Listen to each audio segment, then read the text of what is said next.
जय गौर श्री राधा रमण विजयते। आज म सुतेर भ्लग गर्दैछु। आजको भ्लग बल्ल स्टार्ट भएको छ, 2 बजिसकेको छ र अगाडिको खिचिसकेको छु किन चाहिँ मैले त्यो क्रमश रूपमा हालिहाल्छु मैले। र आजकल भ्लग चाहिँ किन अपुरो हुन्छ जस्तो लाग्छ थाहा छ, किनकि भिडियो गर्छु यो पनि राखौँ त्यो पनि राखौँ, सबै श्लोक मनपर्छ पदम गुरुले जुन भन्नुहुन्छ जुन तरिकाले त्यो भनेअनुसार सबै राखौँ जस्तो लाग्छ। त फेरि 6-7 घन्टाको कहिले 5 घन्टाको कथा हुन्छ, 4 घन्टाको कथा हुन्छ, त्यो कथा सबै राख्नु त अनि मेरो मुहाले पनि धान्दैन। सो त्यसैले अब मैले जे जसो सकेको छु त्यो भ्लग हालेकै छु। र आजको भ्लग बिहान स्टार्ट गर्न पाएन, बिहान उठेँ, नुहाइधुवाइ गरेँ, नास्ता भयो, आफ्नो क्रमशको पूजा भयो। अहिले मैले दुर्गा पाठ सकेर आएको छु। अहिले चाहिँ यसो रेस्टमा म एडिट गर्न आएको छु। म चाहिँ अलिकति खुसी छु। किन खुसी थाहा छ, लगत्तै भिडियो हालिसकेको मैले, अपलोड सेड्युलमा अपलोड गरिसकेँ। अहिले अब आज बेलुका 7 बजी आउँछ अनि भोलि बेलुका 7 बजी आउँछ, त्यस्तै क्रमश चलिरहेको छ। ल साथीहरू, सुनले गुरु आउनुभएको छ। बिहाको निम्ति दिन आउनु भएको गुरु चाहिँ ट्याक्क टुक्क भएर आज तेस्रो कि अनि हिजो तेस्रो भने होइन, आज आउँछ।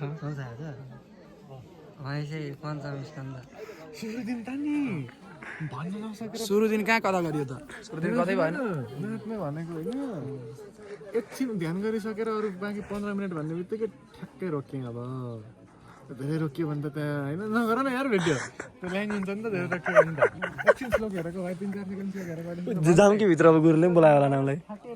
त्यहाँ चाहिँ पुरी भन्दैछ साथीहरू, बाहिर खानेहरूको लागि। गुरु त्यही हुनुहुँदो रहेछ नि, ओ गुरु आउनुभयो। ए त भजन साथै लगाइदिनु एकछिन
हिँडिरहेका छन्।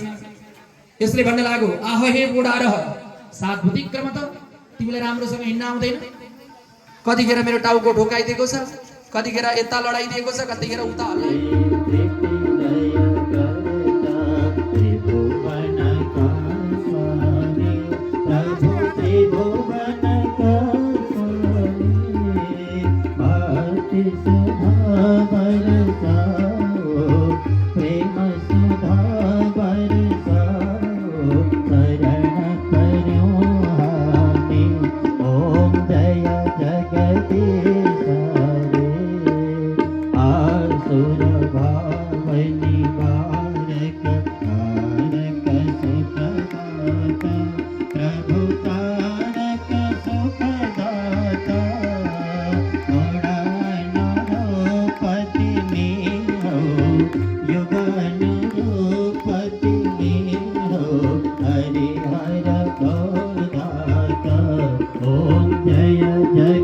देश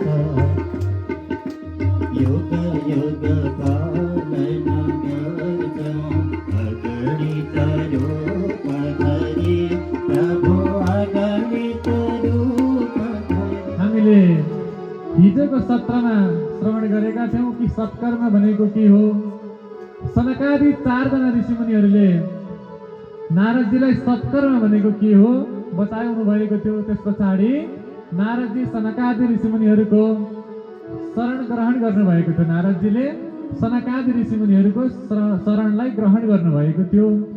अब आज 3य अध्यायमा आएर नारदजीले सनकादि ऋषिमुनिहरूलाई भन्नुहुन्छ यो ज्ञान यज्ञ श्रीमद् भागवत रूपी ज्ञान यज्ञ म पनि गर्न चाहन्छु। कहाँ गर्दा उत्तम होला, कस्तो ठाउँमा गर्दाखेरि उत्तम होला। म पनि यो श्रीमद् भागवतको ज्ञान यज्ञ गरेर भक्ति ज्ञान र वैराग्यलाई जनमानसमा स्थापित गर्न चाहन्छु। तर कुन दिनदेखि गर्दा उत्तम हुन्छ, कुन महिनामा गर्दा उत्तम हुन्छ, कुन दिन कुन महिना र यसको विधि के हो, कसरी गर्दाखेरि यसलाई उत्तम हुन्छ भनेर आजन्म मात्र पिएन सकेन किमचित। त्यसमा त भनेको छ जो व्यक्तिले जन्मेर आजसम्म एकचोटि पनि भगवानको नाम लिएको छैन, जसले भगवानको कथालाई एकचोटि पनि सुनेको छैन भने को अरे त त्यो व्यक्ति भन्दाखेरि चाण्डल वच्च खरवत वततेन नीतम। चाण्डाल जस्तै गरे त्यो व्यक्ति मूर्ख हो अरे। खर भनेको गधा हो भनेको छ। मैले भनेको होइन है, फेरि त्यहाँ व्यासनदबाट जे पाए त्यही बोल्दैछ, अहिले निक्लेर आइज बाहिर मात्रै भनेर सोचिरहनु भएको होला। मैले भनेको होइन यो कुरा, यहाँ यही लेखेको छ, त्यही भएर मैले यहाँ लेखेको चिज बताएको मात्रै हो। त्यो व्यक्तिले जन्म लिएर अरू केही पनि गर्न सकेन अरे। केवल त्यसले जन्म लिँदाखेरि आफ्नो आमालाई पीडा मात्रै दियो। यहाँ त्यस्तै लेखेको छ है, नरिसाउनु होला।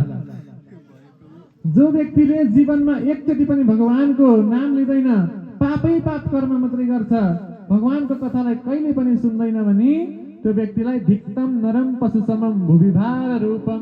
त्यो व्यक्तिलाई धिक्कार छ। पशुसमम भनेको त्यो व्यक्ति त पशु जस्तै हो।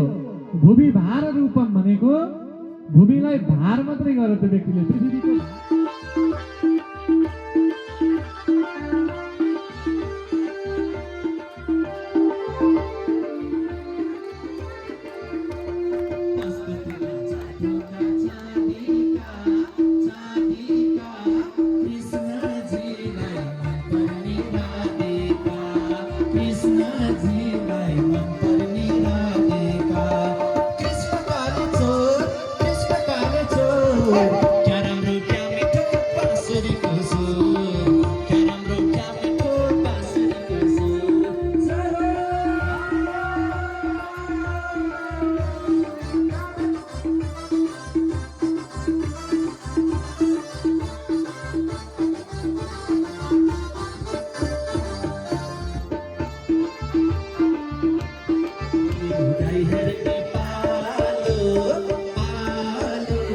कृष्णजीलाई पठाई